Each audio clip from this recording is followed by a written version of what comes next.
अब हम स्टार्ट करने जा रहे हैं HTML के अंदर अपना चैप्टर 2, जिसमें हम एक और लेवल ऊपर बढ़ के HTML को सीख रहे होंगे। इस चैप्टर के अंदर हम इनलाइन एंड ब्लॉक एलिमेंट्स के बीच के डिफरेंसेस समझेंगे, सिमेंटिक टैग्स के बारे में बात करेंगे। पीछे जो हमने पोर्टफोलियो जैसे प्रोजेक्ट्स बनाए हैं उनको हम मिनी प्रोजेक्ट की तरह समझ सकते हैं। एक्टिविटीज जो की थी उनमें हम एक लेवल और बढ़कर कुछ चीज़ों को ऐड करने वाले हैं और कुछ सवालों को प्रैक्टिस करेंगे एंड और ज़्यादा अच्छे अच्छे कॉन्सेप्ट्स को सीखने वाले हैं। सबसे पहली चीज़ जिसको हम स्टार्ट करने वाले हैं वो है the difference between inline and block elements. अब HTML के अंदर जितने भी एलिमेंट्स हम क्रिएट करते हैं, चाहे वो पैराग्राफ एलिमेंट हो गया हो, चाहे वो हेडिंग एलिमेंट हो गया हो, चाहे वो इमेज एलिमेंट हो गया हो, इन सारे एलिमेंट्स को हम दो कैटेगरीज के अंदर क्लासिफाई कर सकते हैं।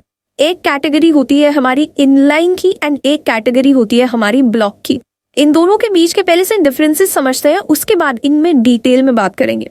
ब्लॉक एलिमेंट्स HTML के अंदर वो एलिमेंट्स होते हैं जिनको अगर आपने कहीं पर प्लेस कर दिया तो वो पूरी विड्थ ऑक्यूपाई कर लेंगे, चाहे उन्हें ज़रूरत हो चाहे उन्हें ज़रूरत ना हो। इसके साथ साथ जितने भी हमारे ब्लॉक एलिमेंट्स होते हैं वो हमेशा नई लाइन के साथ स्टार्ट होते हैं। इसको ऐसे समझ सकते हैं कि मान लेते हैं आपको साइकिल खड़ी करनी है और आपकी जो साइकिल है वो इस टाइप की है कि अगर एक बार आपने किसी भी लाइन के अंदर साइकिल खड़ी कर दी तो वो साइकिल पूरी लाइन ऑक्यूपाई कर लेगा।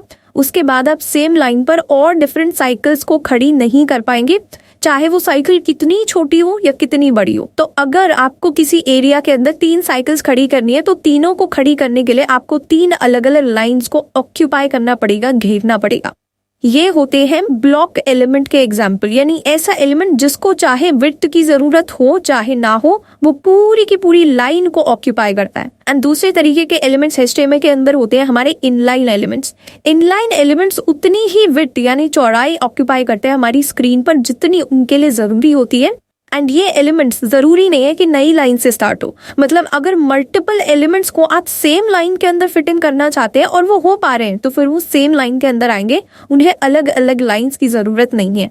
इसको हम ऐसे समझ सकते हैं कि आपको 3 साइकिल खड़ी करनी है और आपको एक रोड के ऊपर सिंगल लाइन के अंदर जगह मिल रही है कि तीनों एक ही लाइन में खड़ी हो सकती हैं, तो वो तीनों को आप एक के बाद एक के बाद एक खड़ा करेंगे। तो यहाँ पर ये जो साइकिल्स हैं ये एक तरीके से ये एक इनलाइन एलिमेंट है, ये भी एक इनलाइन एलिमेंट है, ये भी एक इनलाइन एलिमेंट है। जबकि पहली बार में जिस साइकिल को हमने देखा था जो पूरी लाइन ऑक्यूपाई कर रही थी, ये मेरा एक ब्लॉक एलिमेंट थी, ये भी मेरा ब्लॉक एलिमेंट थी एंड ये भी मेरा ब्लॉक एलिमेंट थी। अब ये तो हमने साइकिल्स का एग्जाम्पल दे दिया। प्रैक्टिकल HTML में इसका क्या मतलब है? इसका ये मतलब है कि मान लेते हैं मैंने कोई हेडिंग टैग बनाया। अब हेडिंग टैग ने जिस हेडिंग एलिमेंट को क्रिएट किया वो क्या करेगा, चाहे आप उसमें कोई छोटा वर्ड लिखें, जैसे मैंने सिर्फ हेलो लिखा इसके अंदर और मैंने लिखा H1, तो इस तरीके से ये जो हेलो है ये एक बार स्क्रीन पर प्रिंट तो हो जाएगा, बट इसके बाद अगर आप कुछ भी प्रिंट करना चाहेंगे, मान लेते हैं नेक्स्ट टैग आपने कोई पैराग्राफ टैग बनाया, तो वो पैराग्राफ टैग हमेशा अगली लाइन से स्टार्ट होगा। यानी अगर हेडिंग टैग कहीं भी क्रिएट हुआ तो वो पूरी की पूरी लाइन को ऑक्यूपाई करता है, चाहे उस हेडिंग के अंदर उतनी बड़ी हेडिंग हो लाइन जितनी, चाहे कोई छोटे से वर्ड की आप हेडिंग क्रिएट करें, पर आपकी पूरी की पूरी पेज के ऊपर विड्थ जो है वो ऑक्यूपाई हो जाती है। अब कुछ एग्जांपल्स देखते हैं एलिमेंट्स के, फाइंड आउट करते हैं कि वो इनलाइन एलिमेंट्स हैं या ब्लॉक एलिमेंट्स हैं। यहाँ पर एक बार और रिवाइज कर लेते हैं। इनलाइन एलिमेंट्स हमारे वो एलिमेंट्स होते हैं जो सिर्फ उतनी जगह लेते हैं, जो लाइन के अंदर रहते हैं उतनी जगह लेते हैं जितनी उन्हें जरूरत हो। ब्लॉक एलिमेंट्स जो पूरा ब्लॉक ऑक्यूपाई कर लेते हैं, ब्लॉक यानी पूरी लाइन ऑक्यूपाई कर लेते हैं। सबसे पहले बात करते हैं हेडिंग एलिमेंट की। हेडिंग एलिमेंट में मैंने ऑलरेडी बता दिया कि ये मेरा एक ब्लॉक एलिमेंट होता है, पर इस चीज को वेरीफाई कैसे करें? इस चीज को वेरीफाई करने के लिए हम एक हेडिंग एलिमेंट को क्रिएट करने वाले हैं अपनी HTML फाइल के अंदर। सबसे पहले एक HTML फाइल क्रिएट करेंगे, इसको मैं नाम देने वाली हूँ classroom.html। ये मेरी लाइन क्रिएट हो गई। अब मैं यहाँ पर क्या करूंगी, एक एक्सक्लेमेशन लिखूंगी, एंटर प्रेस करूंगी। हम ऑलरेडी बात कर चुके हैं, ये मेरा पूरा बॉयलर प्लेट कोड है। बॉयलर प्लेट कोड के अंदर मेरे टाइटल में मैं क्या लिखने वाली हूँ, टाइटल में लिखूंगी इनलाइन वर्सेस ब्लॉक। तो मेरे डॉक्यूमेंट का नाम ये होने वाला है। अब जो मेरा बॉडी टैग है उसके अंदर मैं एक हेडिंग टैग बनाने वाली हूँ। हेडिंग टैग में मैंने H1 से अपना हेडिंग टैग बनाया, इसके अंदर मैं लिखूंगी हेलो वर्ल्ड। अगर मैंने इस तरीके की लाइन लिखी H1 में और नेक्स्ट लाइन में मैं एक और H1 लिखने वाली हूँ जिसमें मैं लिखूंगी अचीवर्स कैंपस। अब इन दोनों को हम सेव करेंगे एंड इसको हम करने वाले हैं एग्जीक्यूट।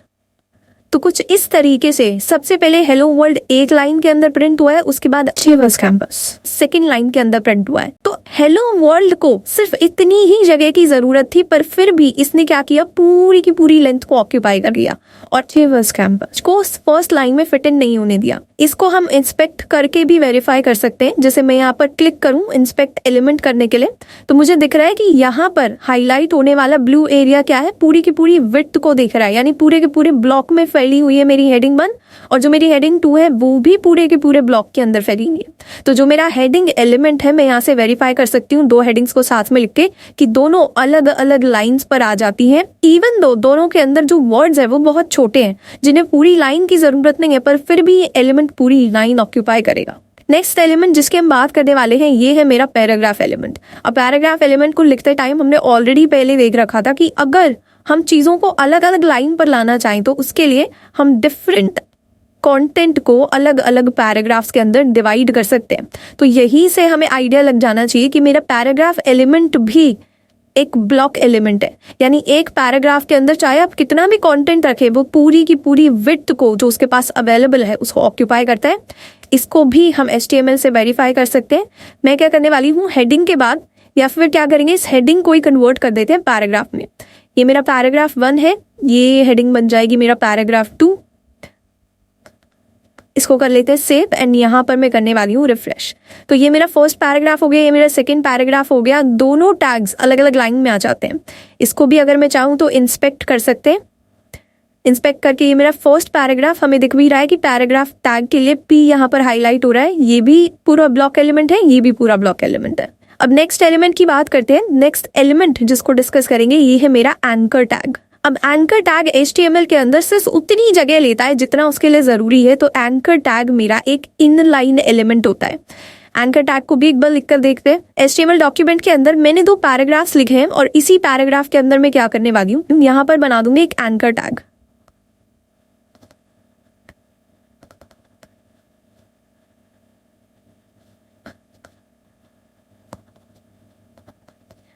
google.com एंड यहाँ पर आएगा गूगल मी एंड सिमिलर चीज़ हम करने वाले हैं एक और नेक्स्ट लाइन में, और ये हो जाएगा मेरे पास facebook.com और यहाँ पर मैं लिखूंगी फेसबुक मी।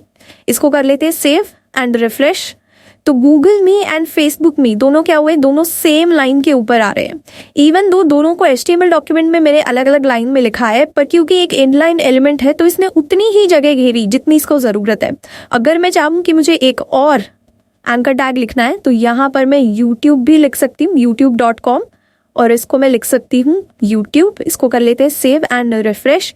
तो ये थर्ड एंकर टैग भी इसके बाद आया, और ये एक के बाद एक के बाद एक एंकर टैग्स तब तक आते रहेंगे जब तक मेरी पूरी लाइन नहीं भर जाती एंड उसके बाद नेक्स्ट लाइन से आना स्टार्ट होंगे। तो ये एक एग्जाम्पल है इनलाइन एलिमेंट का। इसको इंस्पेक्ट भी कर सकते हैं। ये मेरा फर्स्ट एलिमेंट है जो सिर्फ इतनी विड्थ घेर रहा है, ब्लू एरिया आपको हाईलाइटेड में दिख रहा है। ये मेरा सेकंड एलिमेंट है, ये मेरा थर्ड एलिमेंट है।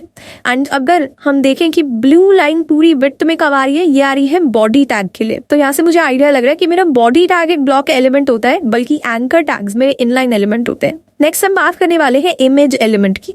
इमेज एलिमेंट भी HTML के अंदर सिर्फ उतनी जगह लेता है जितनी मेरी इमेज को ज़रूरत होती है। तो इमेज एलिमेंट भी मेरा एक इनलाइन एलिमेंट होता है।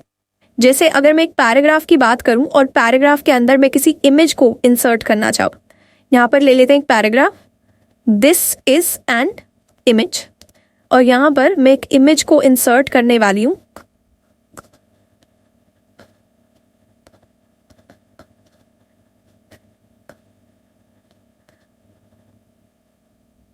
ऑरेंज के लिए सर्च कर लेते हैं ऑरेंज इमेज, और यहाँ से इस इमेज का मैं एड्रेस कॉपी करने वाली हूँ।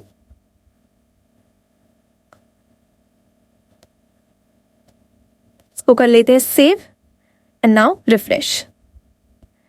तो यहाँ पर इवन दो ये इमेज थोड़ी सी बड़ी हो गई, देखकर पता नहीं चलेगा, पर हम इंस्पेक्ट अगर कर लें तो इस इमेज पर जो ब्लू हाईलाइट आया है वो सिर्फ इमेज की विड्थ जितना है। अगर ये सच में ब्लॉक एलिमेंट होता तो पूरी विड्थ को ऑक्यूपाई करता, बट अभी ये इमेज क्या आ रही है, सेम लाइन के, मतलब जिस लाइन में मैंने दिस इज एन इमेज लिखा है उसी सेम लाइन में मेरी इमेज डिस्प्ले हो रही है। इमेज नेक्स्ट लाइन में डिस्प्ले नहीं हो रही। अगर इमेज नेक्स्ट लाइन में डिस्प्ले होनी होती तो फिर वो कुछ ऐसी दिख रही होती जिसको मैं पैराग्राफ टैग के बाद लिखती, तो मेरा ऑरेंज जो है वो नीचे आ गया और अब मेरा पैराग्राफ ऊपर रह गया। पर क्योंकि इमेज एक इनलाइन एलिमेंट है, इसीलिए वो पैराग्राफ के साथ ही अंदर डिस्प्ले हुआ। तो इस तरीके से मेरा इमेज एलिमेंट एक इनलाइन एलिमेंट है। ऐसे ही इन्फॉर्मेटिव वीडियोस देखने के लिए सब्सक्राइब कीजिए हमारे चैनल को।